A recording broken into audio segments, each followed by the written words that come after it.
Yo, what's up, everybody? It's good to see you all. If we've never met before, my name is Josiah. I'm the young adults pastor at Grace Church. So if you are in this room and you're between the ages of 18 to 28-ish, and we've never met, bro, I don't know what corner of this building you keep hiding in, but I would really love to be able to meet you. I get to lead a ministry called Collective with everyone in this band except Ezra. He's not allowed to come under any circumstances for reasons I can disclose later. That's a joke. I've learned when I teach weekends, some people are just bad at picking up when I'm joking. So that was a joke. Anyways, but if you are a young adult, we'd really love to have you out. And even if you've only been there once or twice and you're like, I didn't connect with people. I felt too young or too old, or I felt too introverted, too extroverted, or whatever. The reason is you just haven't found the right people yet. We're talking about hundreds of people. And so introduce yourself to me. I'd love to introduce you to the right squad and help you find a community in our church and help build our church around you. That's what we're trying to do. So anyways, but we are starting this weekend, we're starting a brand new series of conversations that we're calling I Love Jesus, but I blank, ... I love Jesus, but I blank. And here's kind of the premise of the series. All of us have some kind of hang up when it comes to Christianity, whether we can admit it or not. All of us, I bet if you were to really think, there's something about Jesus or God or the Bible or following Jesus that trips you up. And when you think about, what does it mean to follow Jesus, this thing continues to be maybe some kind of a stumbling block. All the time when I'm talking to my friends or people that are close to me in my life, or I'm just talking to new followers of Jesus, maybe at our church, or people that aren't followers of Jesus at all, that are investigating, or honestly, when I'm just being honest with myself and just honest with my own thoughts, I continually hear some version of the sentence, I want Jesus, I'm interested in Jesus, I'm open to Jesus, I'm pro-Jesus. However, there's this thing.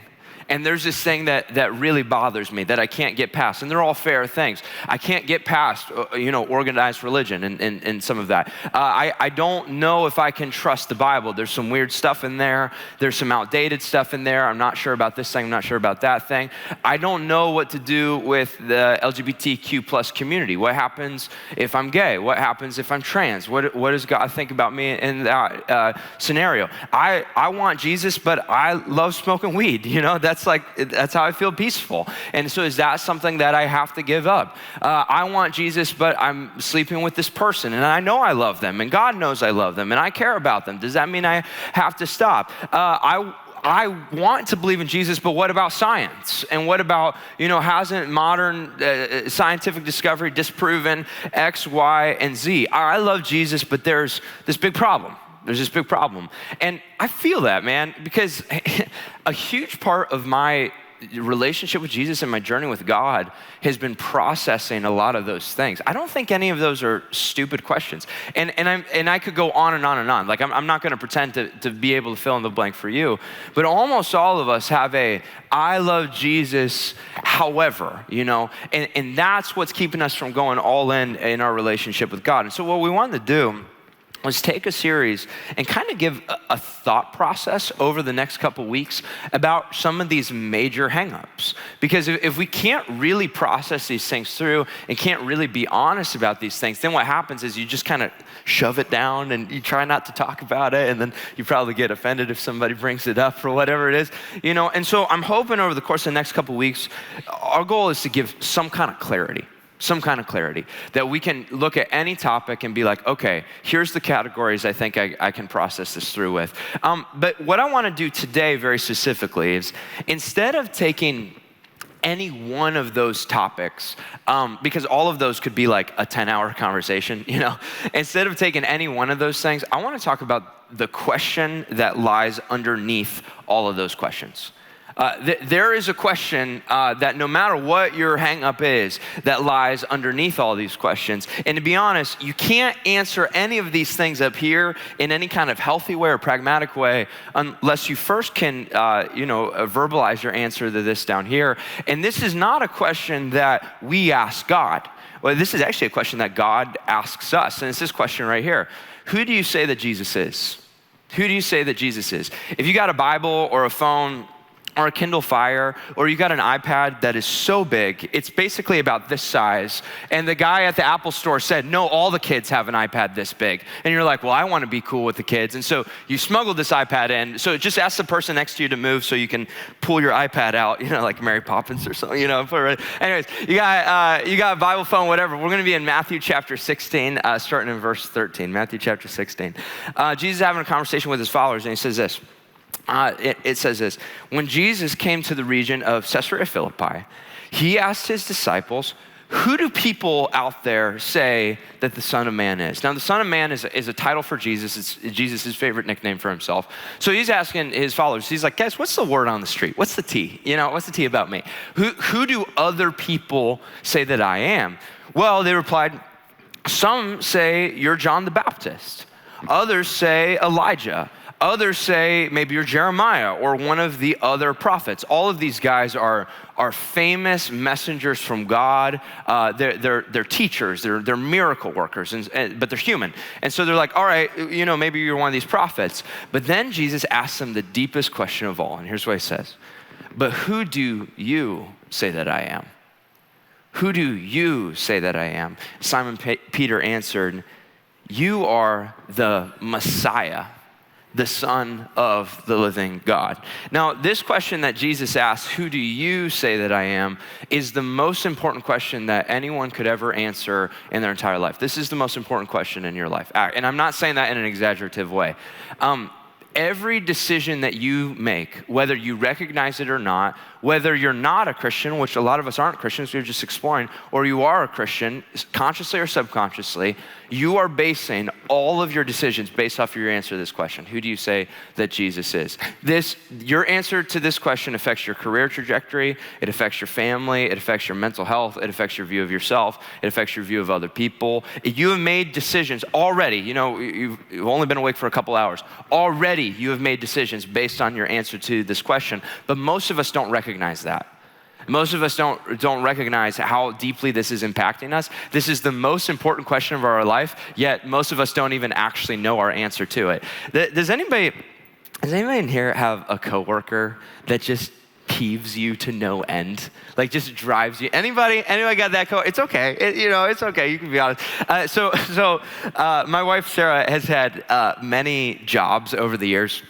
And I have the privilege of, at the end of the day, I get to hear about the saga that is Sarah's coworkers and Sarah's life. And I love it. I'm here for it. It's like you can watch the Kardashians or listen to that. And I'm like, I'm going to go listen to that. And so when we were first married, she was working at this store years ago. And she had this coworker named Carl. Now, Carl, as she described, was the definition of what would now be dubbed a pick-me boy, if you know what this is. So Carl, he is the guy that is just like super condescending to all his peers, super condescending to everybody under him, but is a butt kisser to his boss.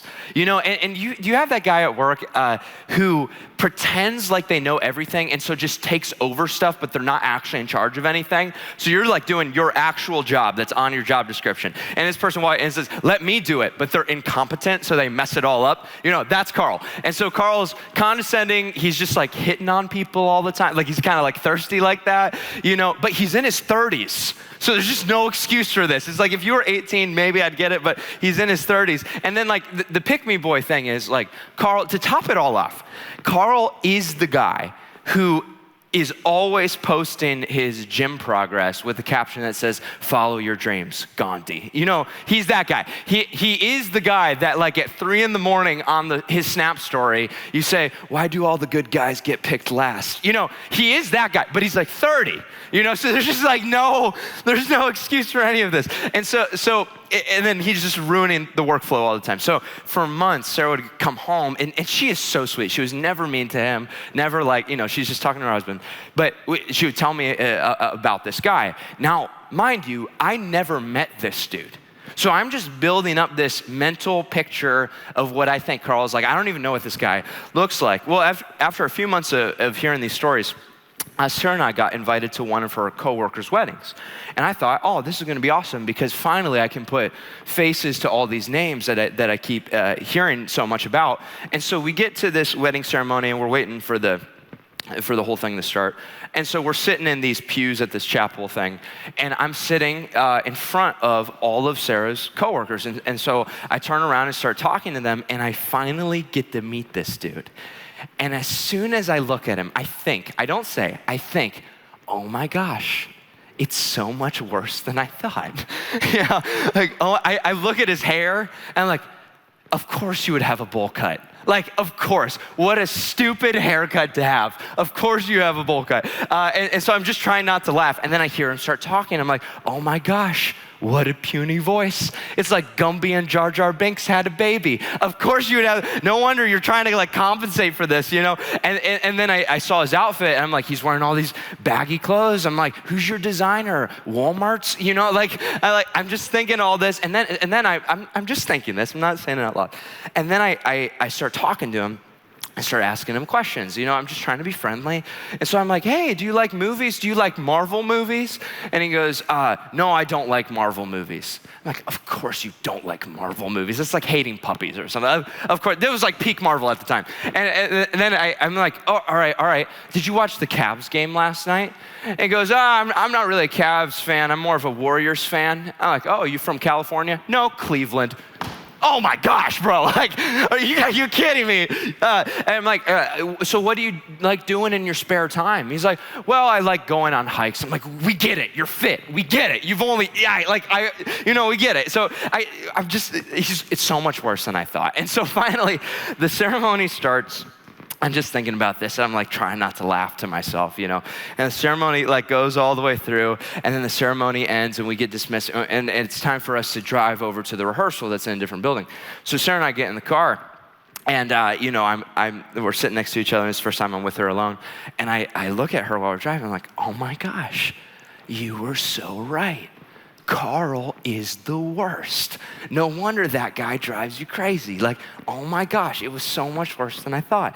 And she looks at me and goes, Carl, you never met Carl. She goes, that guy was Mark. Mark is the nicest guy in the whole office. She goes, Mark is the guy that's been staying late helping me with my work. Mark is the guy that's always been on my side from day one. Mark is the nicest guy in the whole office. Now, of course, the point of that story is that I'm stupid and judgmental, you know, and I'm the worst. But here's why I tell you this story. I think that's exactly what we tend to do to Jesus. I think that's exactly what we tend to do to Jesus. And what I mean by that is this. I think for most of us, our view of God is far more informed by what other people have said, good or bad, than by any personal encounter or experience that we've actually had with him. Our view of God is way more informed by what other people have said. And then, let's say down the road, you do interact with Jesus. You just take all these projections that other people have fed you, and even if Jesus is trying to be kind or loving or nice or whatever, good or bad, you take these projections and you just map them onto him, whether he's actually fitting that memo or not. Notice in the story in the Bible, in the story of Matthew, Jesus starts by asking, who do other people say that I am? But then he cuts way deeper and goes, who do you say that I am? And I gotta be honest with you, I don't know that a lot of us have an answer to the second question. I know all of us can answer the first question, who do other people say that I am? Because we can all say what your family thinks about Jesus, good or bad, what your friends say about Jesus. A lot of us that have been coming here for a while could say what Grace Church thinks about Jesus, or what the pastors here, or the sermons, or the music says about Jesus. And then all of us probably can say what the culture says about Jesus. So what this party thinks, what that party thinks, what Reddit thinks, what TikTok thinks, what this celebrity, what that. Like we can say what the culture says, but when Jesus asks you, okay, here's a thought experiment. What if you were to remove everything that someone else has told you, and you only formed your view of me based on your personal interactions with me? Who do you say that I am? I don't think most of us would have a personal answer, because I actually don't think most of us know him very well personally at all, which is actually wild, because that's the most important question any person could ever answer. We take what other people have said, good or bad, positive. A lot of us have positive views of Jesus, but it's not personal. And we map it onto Jesus. And so Jesus' goal in this question for his followers, and really our goal today, is for every single one of us in this room right now to be able to walk out with a real verbalized answer of who we actually think that Jesus is. I'm going to give a statement. I'm going to try and say this as clearly and as synthesized as I can. And then I want to spend basically the rest of our time unpacking what I mean by this statement, okay? Here's the statement. You only have two options when it comes to who Jesus is. Either Jesus is God or he's not. If he is God, though, that means you owe him everything. If he's not God, that means you owe him nothing. If Jesus is God, that means Jesus is the meaning of life. He's the foundation of the universe. He's the key to happiness. And the only way to live your life is to completely dedicate yourself to him because you are created by him, for him, and he is everything. Or Jesus is not God and you can do whatever you want. There's no point of coming back here next week if you don't want to. There's no point of any of this. But it's an all or nothing proposition. Now, here's what I think. I think most of us actually understand deep down inside that it's an all or nothing proposition. And because we realize the ramifications of if I admit that he's God, it's everything. If I don't, it's nothing. I think we avoid answering the question, who do you say I am, like the plague. We avoid actually saying our real answer or giving a real answer to that question because we understand the implications of it. And there's three main ways I think we avoid answering the question, who do you say I am? The first one that we tend to do is we'll label Jesus as an inspirational example. We'll label Jesus as an inspirational example. And here's what I mean. So all of us are modern people, right? We're smart, I think. I don't know. But all of us are modern people. When modern people like us are given the question, who do you say that Jesus is? Here's how most of us like to respond. We'll like to say something like this. Jesus' teachings are amazing. Oh my gosh, his teachings are amazing. Love your neighbor as yourself. Do to others like you would want them to do to you. Don't judge other people. Forgive other people in the same way that you've been forgiven. Jesus is an incredible teacher of wisdom, morality. Jesus is this incredible example of love and compassion. Man, people should really listen to what Jesus said. He is way ahead of his time. Anyone that follows his teachings, they're gonna do really well. Like he's this amazing teacher, inspirational example. I'm not sure if he's the son of God, though. That feels like a step too far. I'm not sure that he's the son of God. And notice when Jesus asks, who do other people say that I am? They give the same answer. Some say you're John the Baptist. Others say you're Elijah. Others say Jeremiah. Others say one of the other prophets. Who are these guys? They're amazing teachers.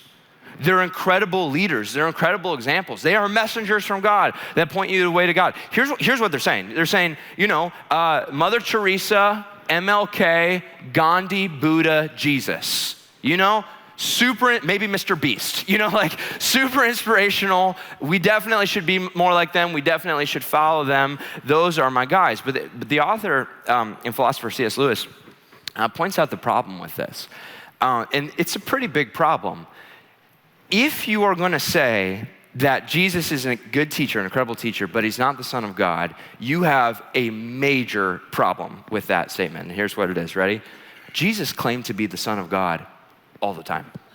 Jesus claimed to be the Son of God all the time. Let's say, this might take some imagination for a second. You might really have to go with me on this. But let's say that for some reason you think that I, Josiah, am a good teacher. I know, it's a stretch, but let's go with it.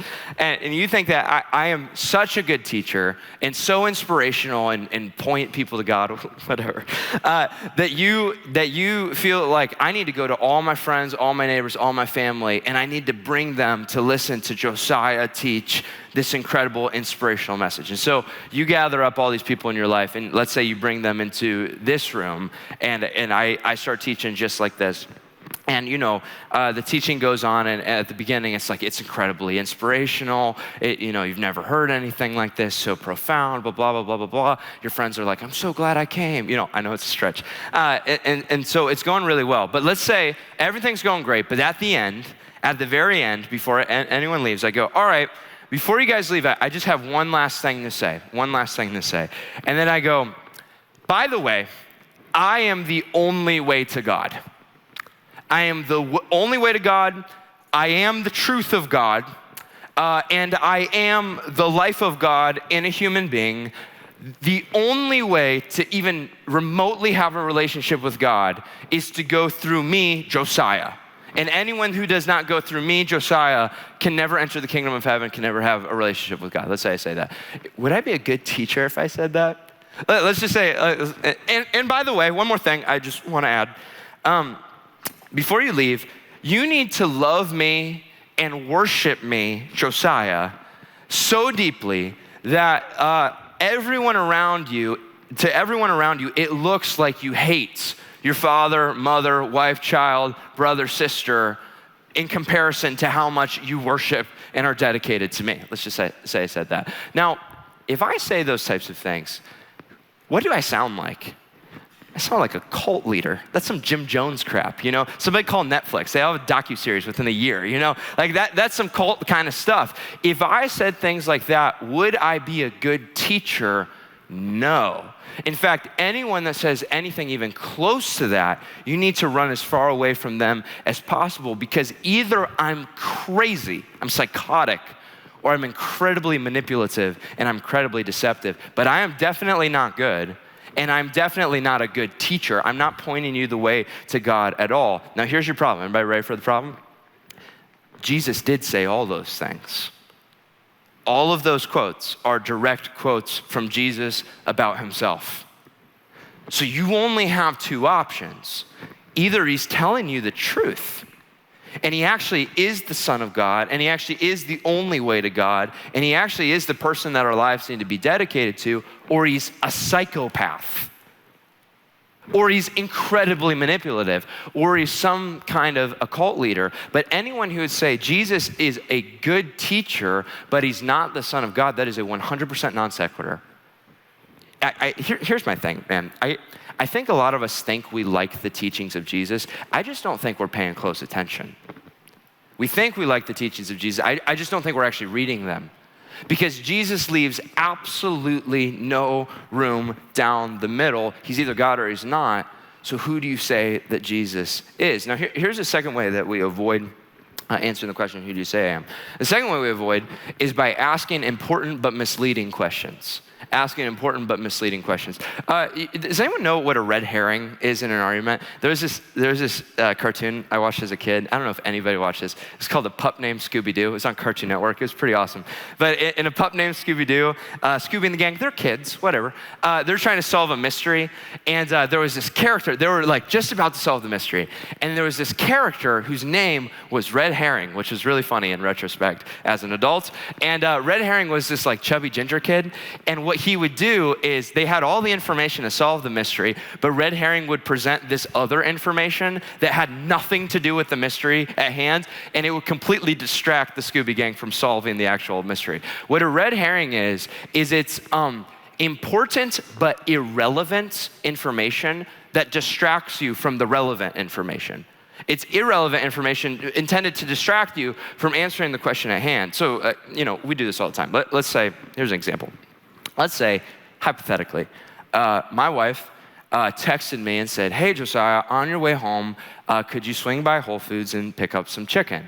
And let's just say that hypothetically, I just never read my phone ever, including my text from my own wife. And so I definitely didn't read that. And let's say hypothetically, I got to the house with no chicken and 50 unread texts. And let's say hypothetically, my wife got at home and said, "Hey, did you pick up that chicken?" Let's say hypothetically, I felt pretty insecure and defensive about the fact that I'm kind of a bad husband for like never actually reading my texts. And so I'm feeling really defensive about this. And so let's say hypothetically, I blurt out, "Well, you didn't return this $400 worth of packages to Amazon. You know, Jeff Bezos got $400 on us right now." And I just blurted that out.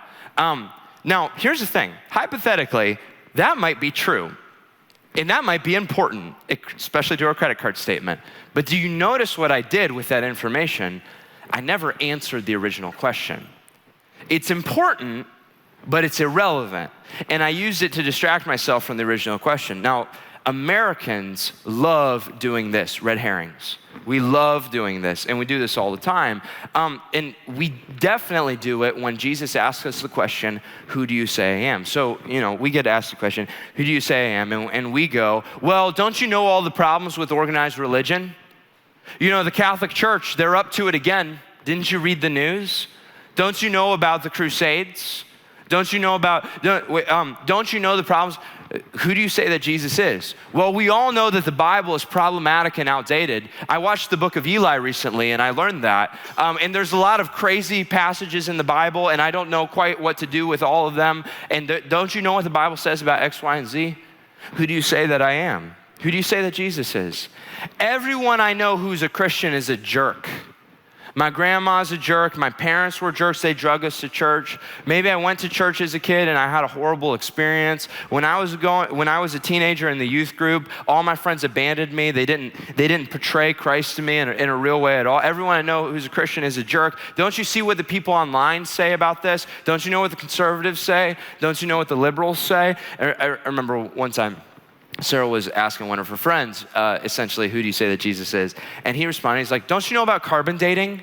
Like, hasn't science disproved, who do you say that Jesus is? Who do you say that Jesus is? Well, what does the Bible say about the LGBTQ plus community? What does the Bible say about that? What does the Bible say about abortion? Hasn't the Bible been used to justify slavery in the past? What does the Bible say about gender equality? What does the Bible say about this? I could never accept something like that. Now, everybody listen to me very closely. All of those questions and objections are fair and valid. None of those are stupid questions or objections, none of them. And I hope that our church is a place where we can have those conversations honestly and openly, because with everything I just listed off, there is a very real conversation to that, and there's actually probably answers that are a lot more comforting than you think that they are. But I want you to notice something critical. You never answered the original question. Jesus is looking at you and saying, I didn't ask you what you thought about the Bible.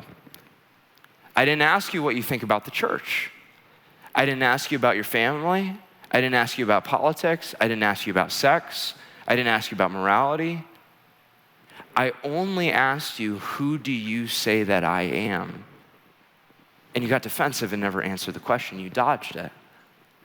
It's a red herring.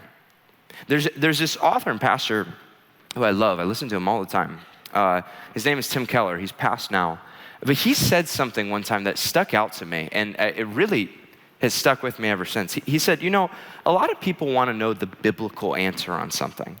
So they want to know the biblical answer on what marriage is, what marriage isn't, or, about human life, or about what does the Bible say about this topic, and blah, blah, blah, blah, blah, blah. Name the hot topic of the day. There's a lot of people who want to know the biblical answer on something. But here's what he said. He's like, if you don't believe that Jesus is God, why do you care what the Bible says? If you don't believe that Jesus is God, why do you care what the Bible says? But if you do believe that Jesus is God, why do you care that you disagree with the Bible?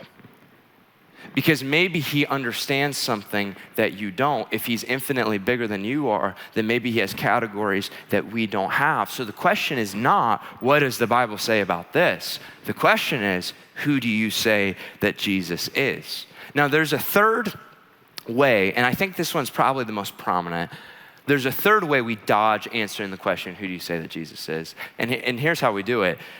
We say an answer that we don't really believe. We give an answer, we say an answer that functionally, in all practicality, we don't actually believe in our hearts. When I was a kid, I have many brothers. And as a kid, me and my brother Isaac were playing separately outside. And it was a beautiful day. The sun was shining. The birds were chirping. There's some Snow White energy going on outside. And I was playing with my action figures by myself, under the cherry tree. Batman was fighting Spider-Man. It was a cool crossover, like a cool story going on. Anyways, so I was doing that over there. And my brother was playing over here. And he found my dad's aluminum baseball bat, and just for some reason, decided, I was facing this way, he decides to just sneak up on me and wind up and as hard as he can, just whack in the back of the head. I don't know how hard he hit me, but I think he would have made it at least a third. And so I look back at my brother and I go, Isaac, why did you do that? And he goes, I don't know. Meanwhile, I'm bleeding out, concussed. Why did you do that? I don't know. And so we get in an argument immediately. And so my dad comes out and like separates us. And then he sees me, on the verge of death and figures out pretty quickly what happened. And so he looks at Isaac and goes, Isaac, do you love your brother? Yes, Daddy. Then hand me the bat. No, Daddy. Because he still got the weapon, man. He's still ready to strike. Isaac, do you love your brother? Yes, Daddy. Then hand me the bat, the baseball bat. Give it to me. No, Daddy.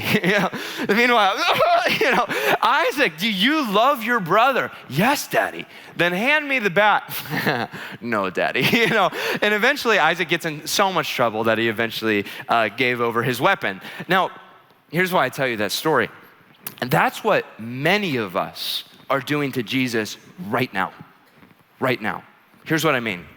Jesus is coming to you and saying, hey, do you love me? Yes, Jesus. Then come and follow me. No, Jesus. Hey, do you love me? Do you think I'm everything? Yes, Jesus.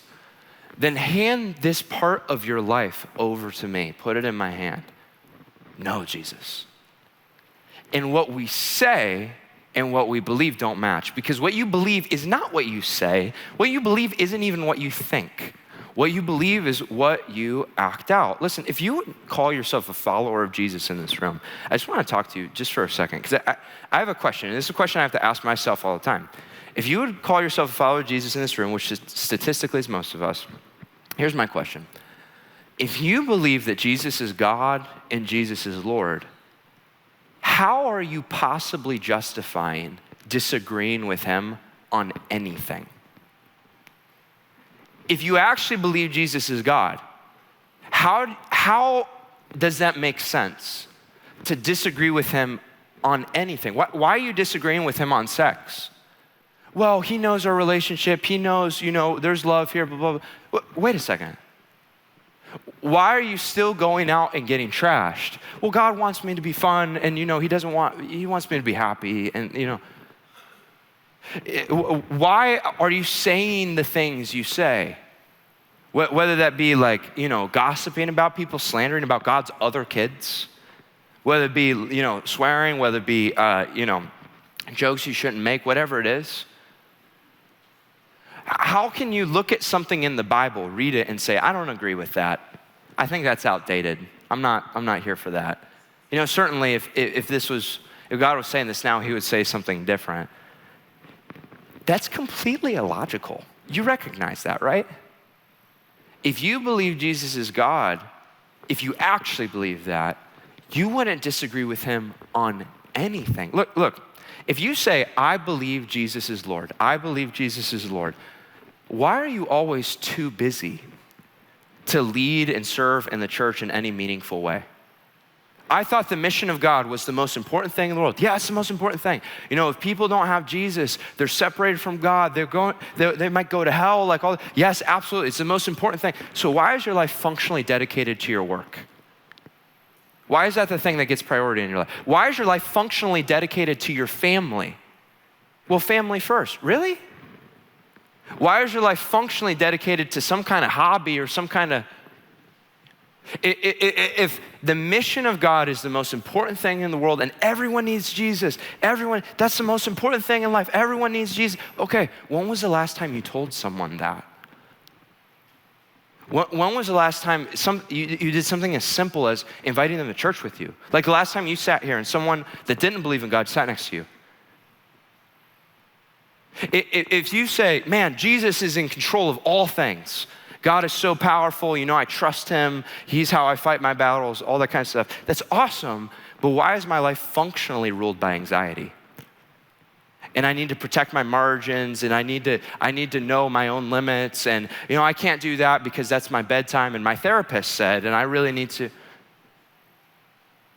If God's love is the thing that has transformed me. God's forgiveness. I've been forgiven by God. If God has forgiven me, why is it that I will not cannot, will not forgive my dad? Why is there a whole group of people I won't even talk to or I'll slander online because I disagree with them politically? Now, I'm not shaming anyone for any of these things. I'm not. I struggle with all these things too. I'm just trying to get all of us, myself included, to ask a real question. Is the thing I say the thing I actually believe? Or am I just saying it? Are they just words? Am I giving an answer to who you say I am that I don't actually functionally believe? Now, let me flip the script for a second. I want to talk just for a minute for anyone in this room who would say, I'm not a follower of Jesus. Like, I don't believe in God. I'm not sure that God is even real. I'm not sure that Jesus is legit. I don't know if I believe in God. And I want to talk to you just very gently for a second. Because here's what I've noticed in my friends. You say that you don't believe in God, but you live like you believe in God every day. You say you don't, but you live like it every day. And here's what I mean. If you really believe that there is no God, why are you searching for the meaning of your life? Why are you searching for purpose? Why are you searching for what you were made for? And so you're trying to find the right job and the right calling and the right trajectory, what you were made for. Because if you don't believe in God, you weren't made for anything. There is no purpose. You were just here. If you really believe that there is no God, why are you looking for unconditional love from somewhere out there when no one in your life has ever shown you unconditional love ever? Why are you looking for that? What makes you even think it's possible? If you believe that there is no God, why do you expect other people to treat you with kindness and respect? Because if there is no God, that means everyone gets to define their own, right? To each his own, their own truths, right? Because we don't really know. So how come you get offended when someone else's truth conflicts with yours? And when they don't follow your version of morality and your version of right and wrong? Why do you get upset about racism? Why do you get upset about the mistreatment of people that are marginalized?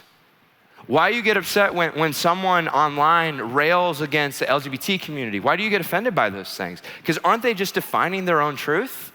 Aren't they just figuring out what works for them, and isn't it all subjective? And here's a big one.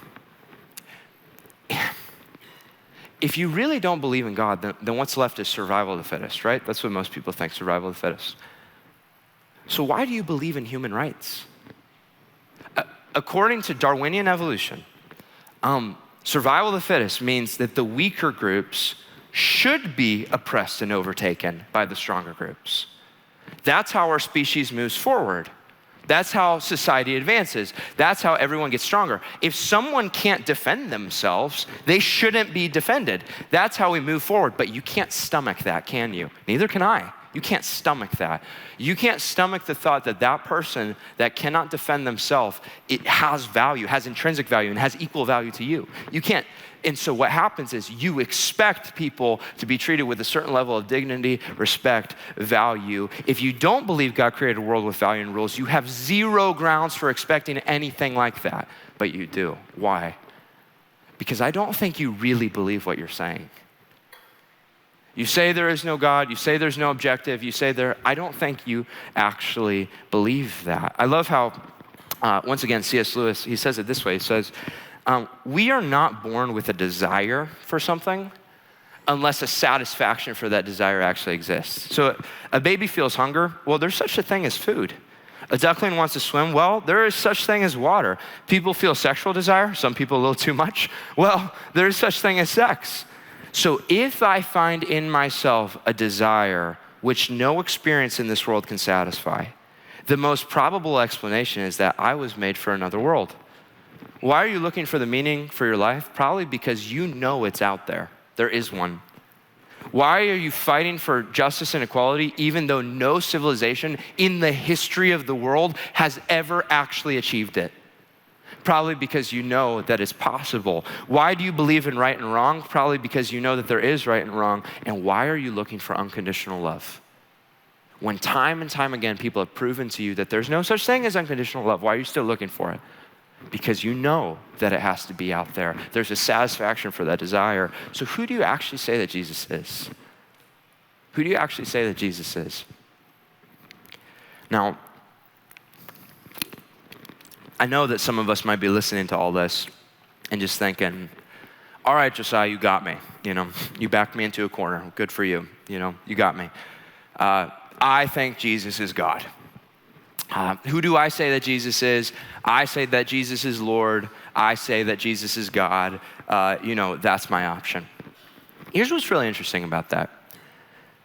That's not actually the answer that Jesus is looking for. Yes, Jesus is God, for sure.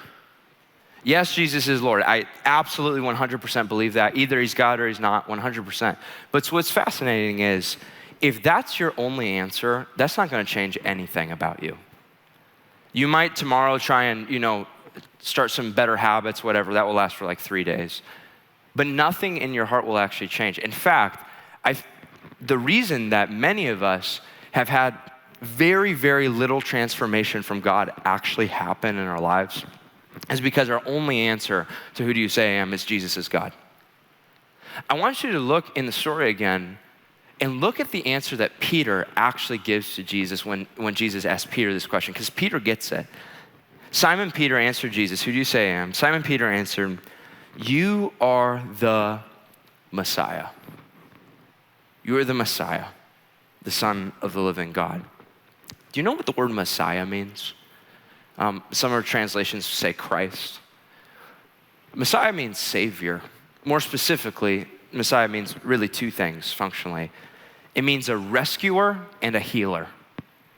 The person to rescue me from the evil around me, and the person to heal me from the evil within me. Has anyone ever seen the hit Disney classic, Beauty and the Beast?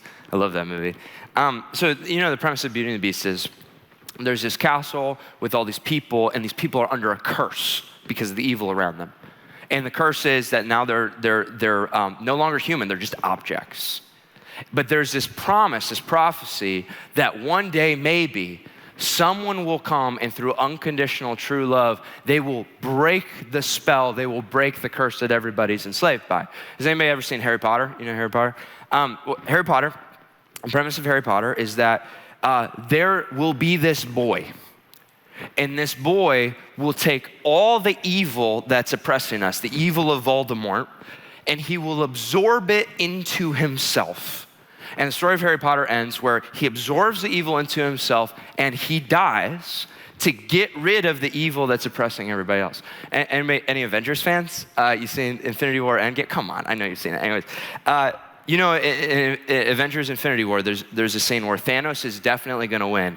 And Doctor Strange does, that thing. And Doctor Strange goes, in all the infinite possible versions of how this is going to go, there's only one version where good wins and where evil doesn't defeat us. And that one version is where Tony Stark lays down his life, gives up his life so that everyone else will be able to live. All of those stories are drawing on the concept of a Messiah. That one day this person is going to come and he's going to rescue us from the evil around us and heal us from the evil within us. But what curse? What curse? What evil are we talking about? Is it just hell? Well, yes, but it's a lot more than that. How about the curse of anxiety? That feels like a curse. That all day, every day, I wake up anxious, not knowing what decisions to make, that I'm going on the wrong track. What about the curse of insecurity? That I'm constantly comparing myself, that even right now as we're sitting here, you're afraid to be honest and you're afraid to be expressive because what if the other people don't accept me and what if other people don't understand? What about the curse of my own anger that I can't control? Or my own arrogance that I can't get over, my own narcissism? What about the evil of broken relationships? That when I was a kid, my dad abandoned me. That when I was a teenager, my friends hurt me. That when I was in college, this person abused me. What about the evil of prejudice, of injustice, of inequality? That not everybody gets the same shot at life. What about being rescued from loneliness? Everything that's evil within me everything that's evil around me, Jesus came for that. And hundreds of years before Jesus was ever born, they found these documents, by the way. The scriptures prophesied that one day a Messiah was gonna come and he was going to break the spell. He was going to break the curse and absorb the evil into himself. And so when Jesus asked Peter, who do you say that I am? Peter looks at Jesus and says, you are that Messiah.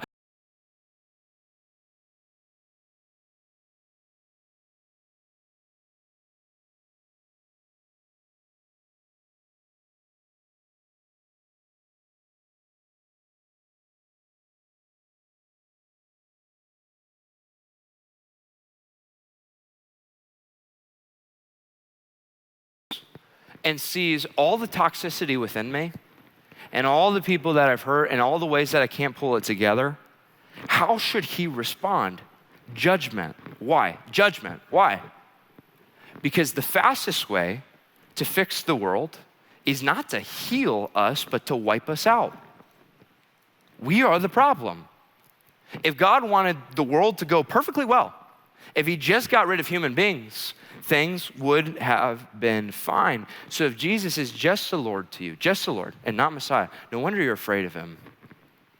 And no wonder you avoid him. And no wonder you're subconsciously avoiding answering the question, who do you say I am, at all costs? Because deep down inside, you're nervous that you might deserve something that you don't want to face. And you might have to face something that you don't want to experience. But Jesus is not just the Lord. Jesus is the Messiah. He's the rescuer and he's the healer. Jesus has a very famous quote in John chapter 3. And many people have heard it. Tim Tebow wrote it on his eyes one time. It says this, for God so loved the world, God loved us so much that he gave his one and only son, Jesus Christ, so that everyone, anyone who just believes in him shall not perish, won't die, but they will have everlasting eternal life. But then I think the most important line is the next line. For God did not send his son Jesus into the world to condemn the world, but to save the world through him. The reason Jesus came was not to judge, to punish, to condemn the world. The only reason Jesus came was to save the world, heal the world, rescue the world. I'm going to tell a story, and for some of us in this room, you're just gonna have to fight the red herring thing the whole time. So just try and listen to what I'm saying. About a year ago, I made a new friend. I met a guy named Andrew.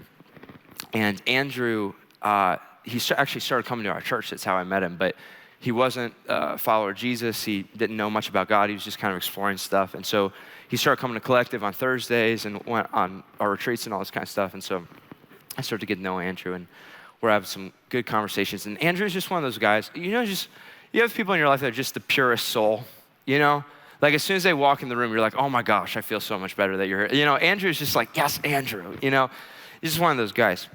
And so I get to know him probably for 8 months, and he's making all these friends at our church and everything. And about 8 months in, it was on a Thursday night, after something like this, Andrew found me and said, hey, Josiah, do you have a minute to talk? I really need to talk to you about something. I'm like, yeah, no problem. So we go in the other room, and Andrew looks at me and says, Josiah, I need to tell you something. I need to tell you something that no one else at this church knows, that really people in my work and people really don't know about me. But he said, I feel safe with you, and I trust you, and so I just need to tell you this because I need you to know my story. I go, yeah, what is it, man? And he goes, just sincerity in his eyes. I mean, just sincerity telling me this. Andrew says, so I wasn't born Andrew. I wasn't born male. He goes, I'm transgender. I transitioned in high school, and anybody that's met me after that transition doesn't know that about me, and no one really at this church knows that about me. And then he launches into this story and says, when I was in high school, and middle school, I was just getting attacked with these intrusive thoughts.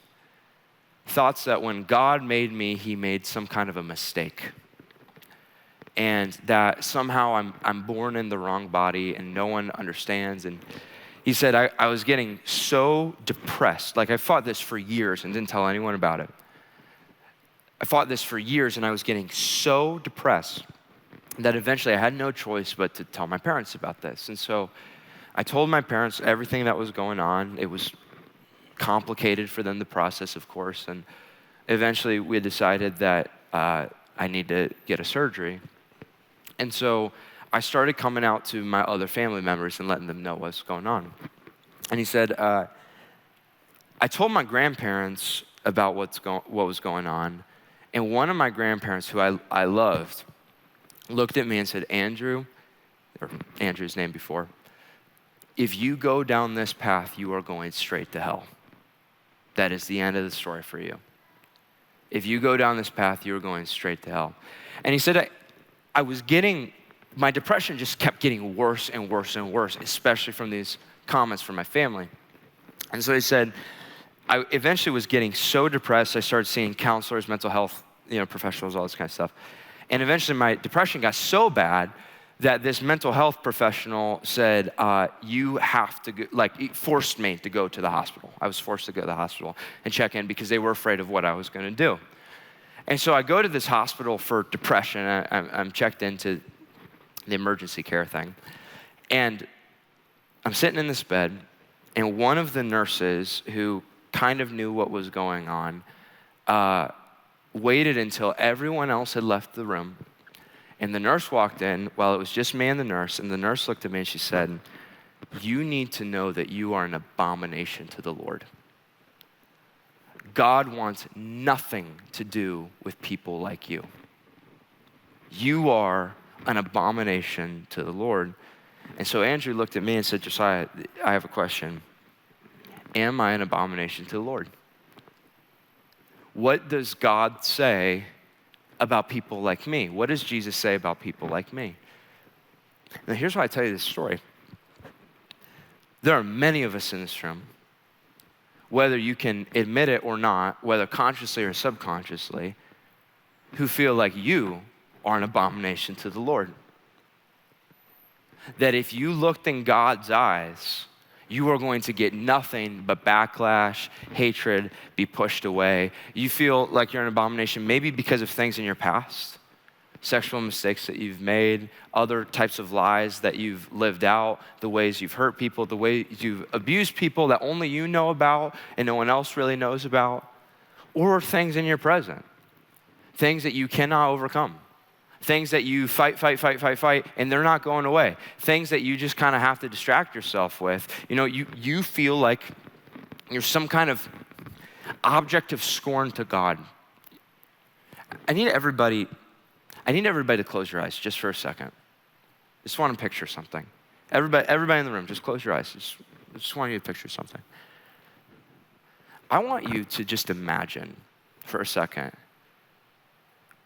I just want you to imagine God. Imagine him, imagine God in heaven. Try and picture where he's sitting or standing. Try and picture the room that he's in. Try and picture everything that's around him.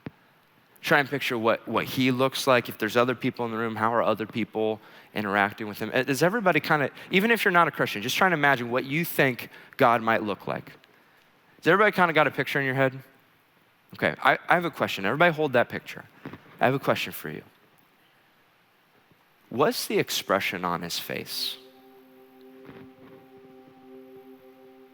What's the expression on his face? What do his eyes look like? I think for most of us, the expression on God's face is disappointment. Maybe it's anger. Maybe it's some kind of rejection. I talked to a guy last night. He said, the expression on God's face to me was just nothing. God was just neutral. Everything about me when he saw me is just neutral. For most of us, there's some version of disappointment, frustration. And so no wonder you don't want to call Jesus Lord. Because you're afraid to look that face in the eyes. You're afraid of what that face was gonna think of you. Now you can open your eyes.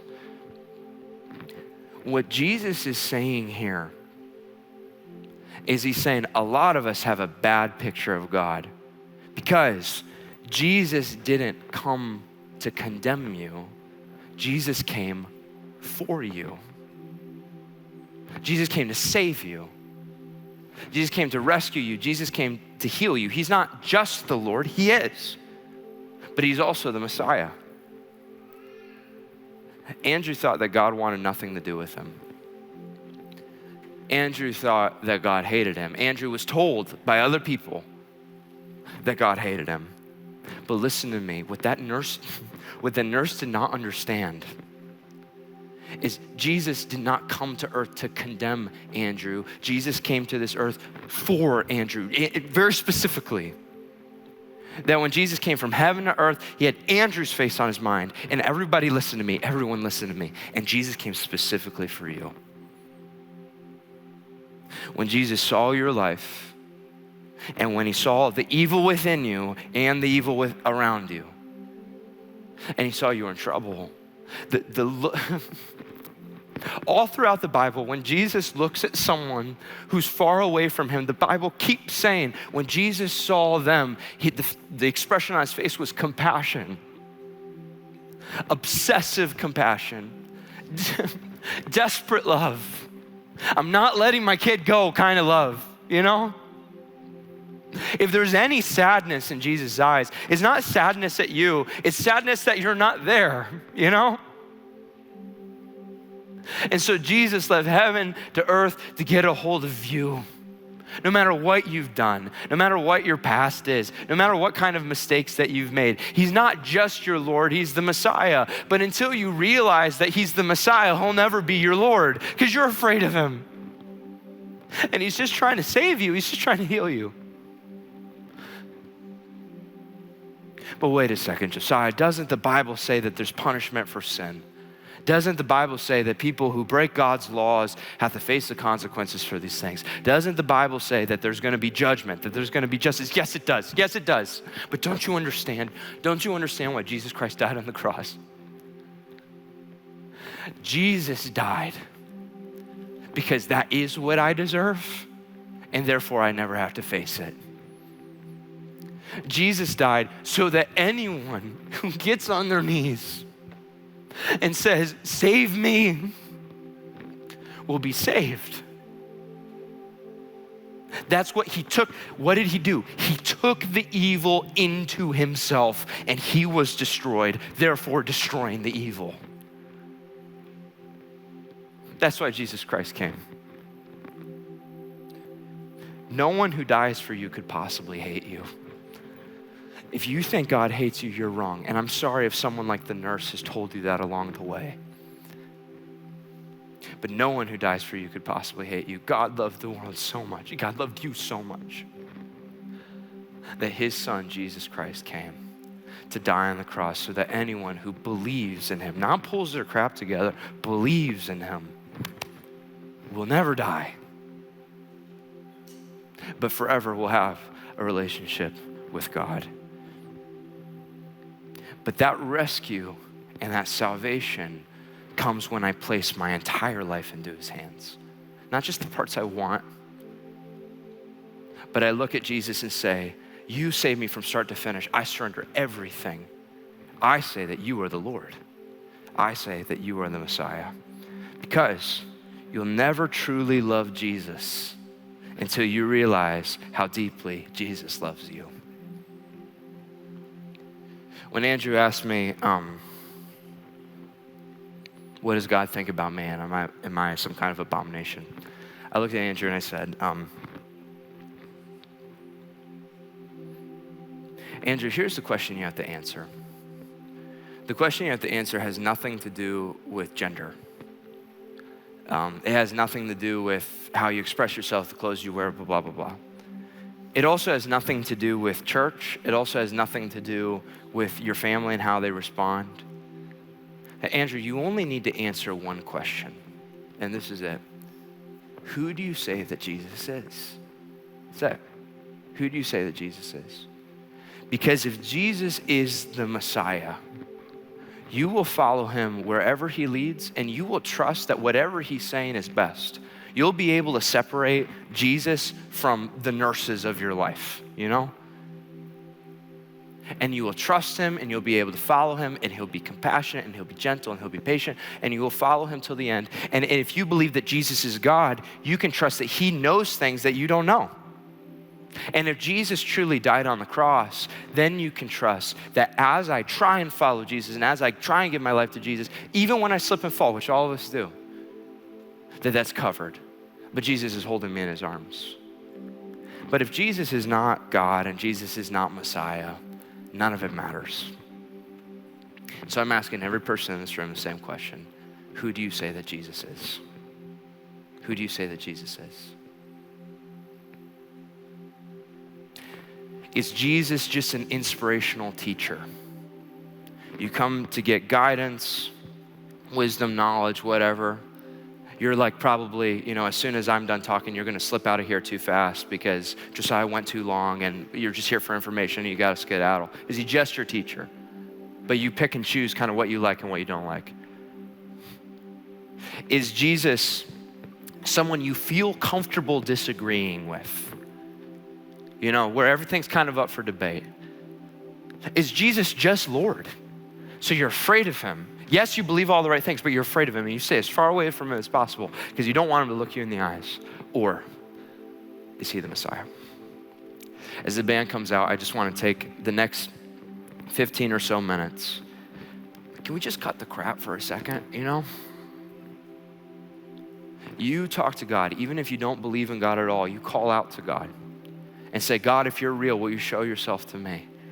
But let this next few minutes be a time for you to process who do you say that Jesus is and let Jesus speak to you. Will you pray with me? Jesus, God, show up to each of us right now. Let us see your actual heart. God, I pray if there's any hard hearts in this room, which I know there are many, would you soften those hearts? God, if there are any hearts that are anxious, insecure, afraid, would you comfort those hearts? God, I pray for any of us who are fearful that you would be gentle. And any of us who are arrogant, you would be firm. But God, I pray that not a single person can escape the truth today that you are the Lord, you are the Messiah. Where else will we go? Because you're the only one with the words of eternal life who has come to rescue us and raise us up with you. We love you, Jesus, but you love us so much more in your name. Amen.